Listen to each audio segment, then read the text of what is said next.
자, 그동안 AI 투자하면 다들 반도체, 특히 GPU 얘기만 했죠.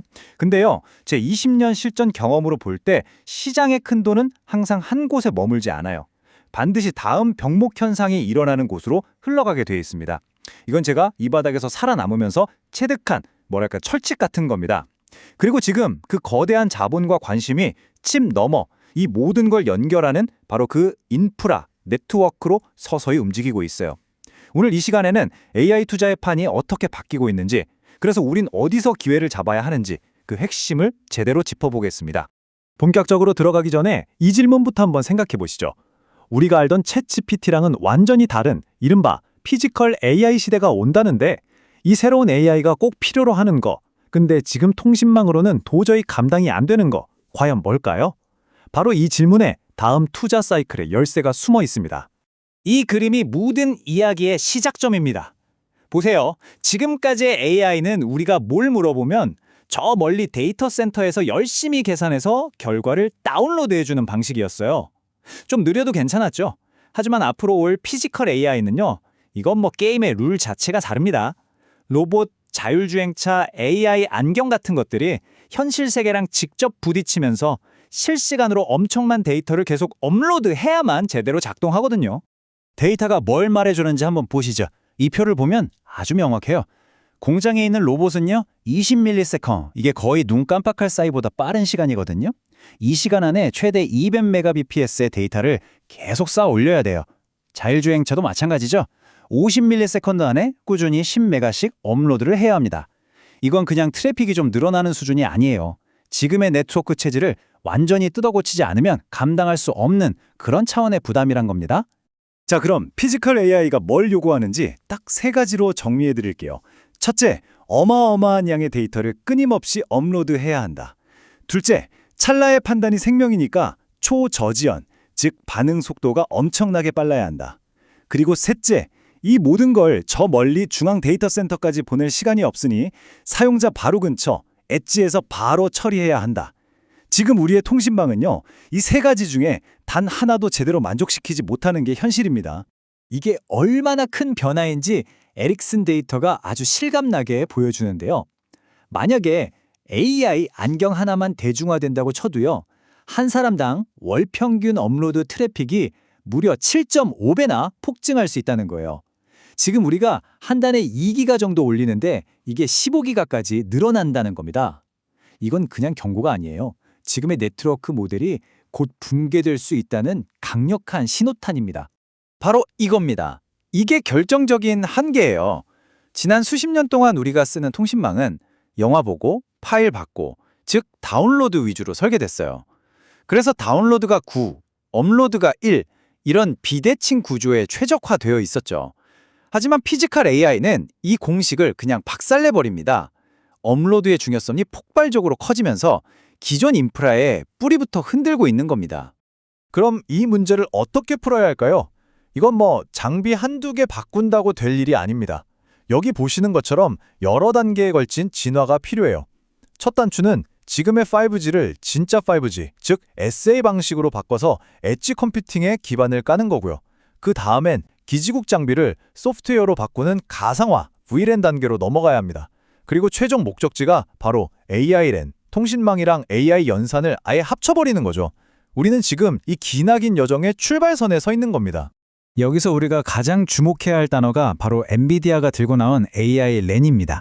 이게 뭐냐면요. 아주 간단해요.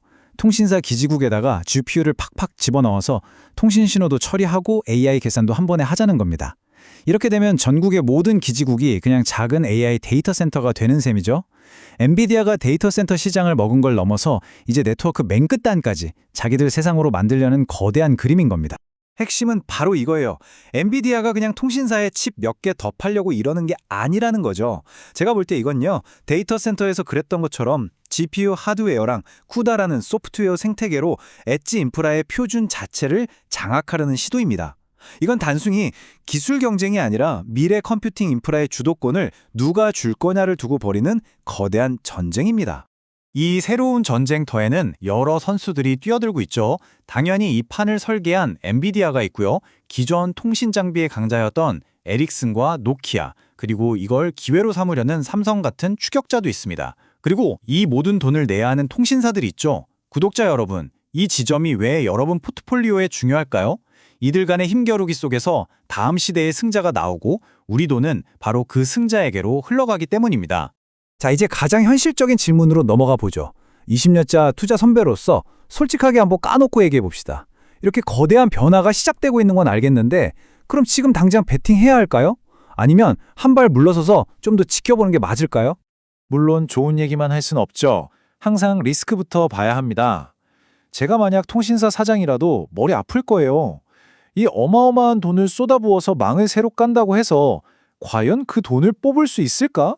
그 투자 수익률 ROI가 불확실하거든요. 게다가 스마트폰 자체에서 AI가 돌아가는 온디바이스 AI가 더 발전하면 굳이 엣지 컴퓨팅이 필요 없을 수도 있고요. 이런 불확실성 때문에 통신사들이 투자를 망설이면 이 사이클은 우리가 생각하는 것보다 훨씬 더 늦게 올 수도 있습니다. 신한투자증권 리포트가 이 상황을 아주 정확하게 짚었어요.